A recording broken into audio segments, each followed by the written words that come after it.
एक काम करते हैं, अभी 3.3 1848 द रेवोल्यूशन ऑफ लिबरल्स। यहां मुझे पता है, the revolution of the liberals, जो आपकी कहानी की शुरुआत होती है 1848 थर्ड फ्रेंच रेवोल्यूशन से होती है। अब आप बताइए कौन है राजा इस समय? Louis Philippe. लुई फिलिप है। लुई फिलिप को क्या कर दिया जाता है? एब्डिकेट। एब्डिकेट मतलब कैप्चर। क्या कर लिया जाता है? धर लिया जाता है उसको, है ना? लुई फिलिप को जनता एब्डिकेट कैप्चर कर लेती है, धर लेती है। लुई फिलिप यहाँ पे हिस्ट्री जानता था, तो जो इसके चाचा के साथ हुआ था, लुई द 16 के साथ हुआ था, वो उसको पता था कि अब क्या होने वाला है उसके साथ। तो वो भागा, और भागा पर उसके पैर छोटे थे तो तेज नहीं भाग पाया। ठीक है, तो उसको कैप्चर कर लिया जाता है। अब आगे आपके चैप्टर में आगे नहीं बताया कि उसके साथ क्या किया जाता है, मतलब एक बार और बताया गया है। ये जब चालू होता है ना रेवोल्यूशन ऑफ द लिबरल्स, एक बार और बताया इसमें, एक बार और रिकैप कराया, एक छोटा सा एक बार ब्रीफली एक बार बता दिया गया था कि लुई फिलिप को एक बार कैप्चर कर लिया है। दैट्स इट, ये शुरुआत है। फिर आती है फ्रांस में proper Republic. France became Republic. हाँ, डेमोक्रेसी, प्रॉपर डेमोक्रेसी अब कह सकते हो आप। ना मैक्सिमिलियन रोज़ेपियर की सरकार, ना नेपोलियन की डिक्टेटरशिप, ना उसके बाद कॉम्प्रोमाइज, कोई राजा आ रहा है वो चला रहा है, नहीं, प्रॉपर रिपब्लिक। मतलब पूरी तरीके से अब आजाद हो चुका है, जिसमें मेल वोटिंग राइट्स मिलेगी, universal adult suffrage voting rights. Women को कछु नहीं। वुमेन्स को कब मिलता है? 1946। फ्रांस में वुमेन्स को 1946 में वोटिंग का अधिकार मिलता है। यहां पे सबको, क्योंकि फ्रांस में इससे पहले वोटिंग राइट्स उनको मिलती थी जिनके पास पैसा है, जो 21 साल के ऊपर है, जो मर्द है, जो टैक्स पे करते हैं, सिर्फ उन्हीं को। अभी सबको आपकी किताब के हिसाब से leading to progressive republic with universal male suffrage. Universal male suffrage मतलब यूनिवर्सल, सारे मर्दों को मिलेगा वोटिंग का हक। रेवोल्यूशन ऑफ द लिबरल्स में सबसे पहले फ्रांस का जिक्र किया गया, अब Germany, Italy, Poland, Austria Hungarian empire की अब बारी आएगी। अब मैं बताऊंगा लिबरल्स। अब वापस से थोड़ा सा रिकैप करते हैं, लिबरल्स क्या होता है, व्हाट इज लिबरल्स। अब वही आइडियोलॉजी की बात हुई। एक liberal radical conservative. Liberal radical conservative, ये आजादी कैसे लेंगे? सिस्टम बना के, बातचीत करके। ये आजादी कैसे लेंगे? बातचीत करके, सिस्टम बना के, शांति से। Think Gandhi ji a liberal. ये आजादी लेंगे लड़के। Think Subhash Chandra Bose, think Bhagat Singh. Conservative जो राजा के सपोर्टर्स है, इनको कोई आजादी नहीं चाहिए, इन दोनों को आजादी चाहिए। ये दोनों एक ही रास्ते में है, ये अलग रास्ते में है। रेडिकल होते हैं अग्रेसिव, अग्रेशन से जीती जाएगी बाजी। ये जब ये शांति से, ये गुस्से से, अग्रेशन से। समझ में आ रहा है? अब डिमांड, जब मैंने अब आपको लिबरल्स बता दिया, अब आपको लिबरल क्लास के बारे में, अब डिमांड क्या है लिबरल क्लास की अब बताते हैं।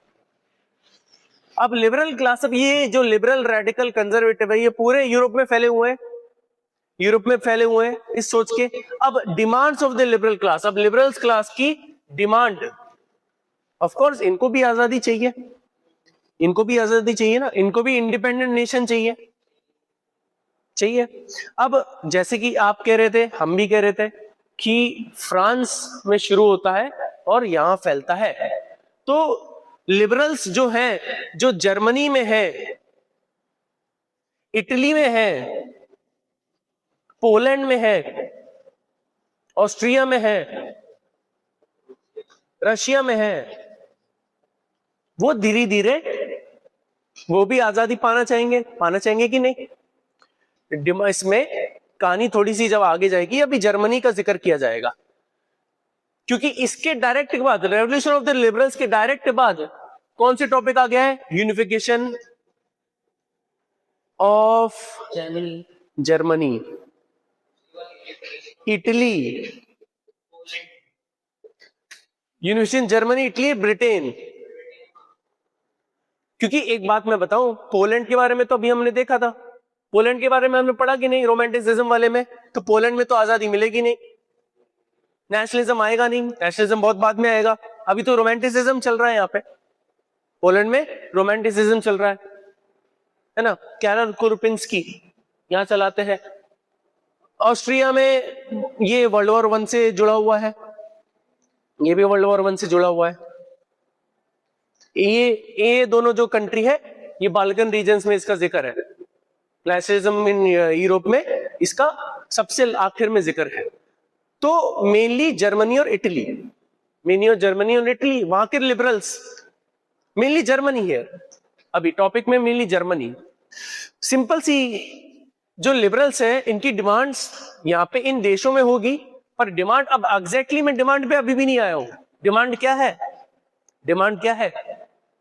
कॉन्स्टिट्यूशन, फ्रीडम ऑफ स्पीच और एंड सेम वो इकोनॉमिक एंड पॉलिटिकल राइट्स, एक freedom of speech and association, मतलब इंडस्ट्रीज।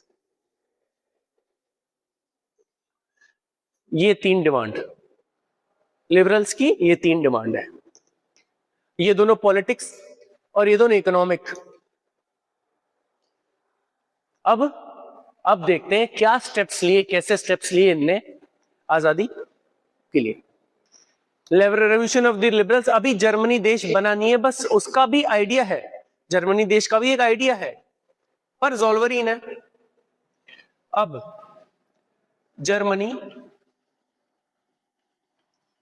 जर्मनी कोई कैपिटल जानता है जर्मनी की? फ्रैंकफुर्ट। तो जर्मनी के फ्रैंकफुर्ट जगह पे लिबरल्स एक पार्लियामेंट बनाते हैं। एक क्या बनाते हैं? बिना राजा के परमिशन के। अभी राजा कौन है? अभी जर्मनी में राजा कौन है? फ्रेडरिक विलियम 4 नहीं, वो काइजर विलियम था। इसके बाद, फ्रेडरिक विलियम के बाद जो जर्मनी का यूनिफिकेशन होता है, उसमें काइजर विलियम 1 राजा बनता है। वर्ल्ड वॉर 2 के टाइम पे, वर्ल्ड वॉर 1 के बाद काइजर विलियम 2 भाग जाता है। फ्रेडरिक विलियम 4 अभी जर्मनी का राजा कौन है? ये लिबरल्स ने क्या बनाया? फ्रैंकफुर्ट में पार्लियामेंट। जब फ्रैंकफुर्ट में इन्होंने पार्लियामेंट बनाई, तो जो पार्लियामेंट है वो है सेंट पॉल की चर्च में।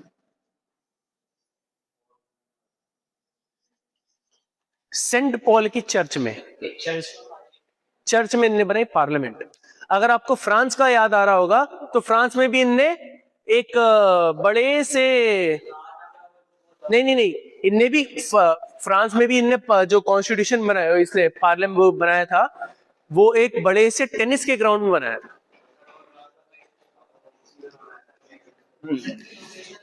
सेंट पॉल की चर्च। अब फ्रैंकफुर्ट पार्लियामेंट कहाँ है? जो पार्लियामेंट है उसका जगह है सेंट पॉल का चर्च। यहाँ पे ये लोग क्या बनाएंगे? कॉन्स्टिट्यूशन। नाउ एक बार और रिकैप करते हैं। जर्मनी में, मतलब जर्मनी नहीं, बेसिकली प्रूशिया, ये जो जर्मनी है ही नहीं अभी देश, बेसिकली प्रूशिया है। राजा कौन है? Frederick William 4। फ्रैंकफुर्ट के पार्लियामेंट में, ये सेंट पॉल की चर्च में लिबरल्स बनाते हैं कॉन्स्टिट्यूशन। कितने लिबरल्स हैं? 831 लिबरल्स। 831 लिबरल्स है, मतलब पढ़े लिखे लोग हैं ये। लिबरल्स में भी ये लोग पढ़े लिखे लोग हैं। Only men, only men, only men, then no women. इस पार्लियामेंट में, इस कॉन्स्टिट्यूशन में औरतें हिस्सा नहीं है। आपके चैप्टर में फोटो है सेंट पॉल की चर्च में जो पार्लियामेंट है उसका फोटो है, जरा देखिए जरा। नीचे कॉन्स्टिट्यूशन बना रहे हैं ये लोग, ऊपर महिलाएं और गरीब लोग खड़े हैं, कॉन्स्टिट्यूशन बनते हुए देख रहे हैं। तो ऑल इन ऑल मेरा मतलब यह है कि कॉन्स्टिट्यूशन तो बनता है, कॉन्स्टिट्यूशन बनता है, ये लोग सक्सेसफुल होते हैं, भले ही बिल्कुल मैंने वुमेन्स का कोई वो नहीं है, ठीक है। अब आप ही बताइए, इन लोगों ने कॉन्स्टिट्यूशन बनाया, अब क्या करेंगे ये लोग, कैसे चलाएंगे? ये अब जाएंगे राजा के पास, ये अब जाएंगे राजा के पास और बोलेंगे भैया कॉन्स्टिट्यूशन है, राजा बनोगे? क्या करेगा ये? मना कर देगा। ये बोलेंगे yes, say yes to constitutional, constitution monarch, तो ये नो बोल देता है। सीधी सी बात है। रेवोल्यूशन ऑफ द लिबरल्स में यहां पे अगेन ये पूरा कॉन्स्टिट्यूशन बनाते हैं, और कॉन्स्टिट्यूशन बनाने के बाद, अब कॉन्स्टिट्यूशन बनाने का मैंने पूरा प्रोसेस बताया कि जब फ्रैंकफर्ट के पार्लियामेंट बनाते हैं, वहां की चर्च में कॉन्स्टिट्यूशन बनाते हैं, सिर्फ 831 लोग कॉन्स्टिट्यूशन बनाते हैं, सिर्फ मर्द लोग होते हैं, महिला नहीं होती, गरीब लोग नहीं होती, बाकी लोगों का कोई एक वो नहीं होता। फिर ये राजा के पास जाते हैं कॉन्स्टिट्यूशन लेके अपना राजा बनाने के लिए, राजा सीधे मना कर देता है। राजा मना करने के बाद फिर आरती उतारेगा नहीं, अटैक करेगा, मारेगा, दूसरे लोगों के साथ मिलकर मारेगा इनको, लिबरल्स को, ठीक है। ड्राफ्टेड, अब सुनो, drafted a constitution offering the crown to the king Frederick William IV of Prussia, who rejected it. Opposite from aristocracy and military grew stronger, eroding the social basis of parliament। मतलब पूरा parliament उसने उखाड़ फेंक दिया।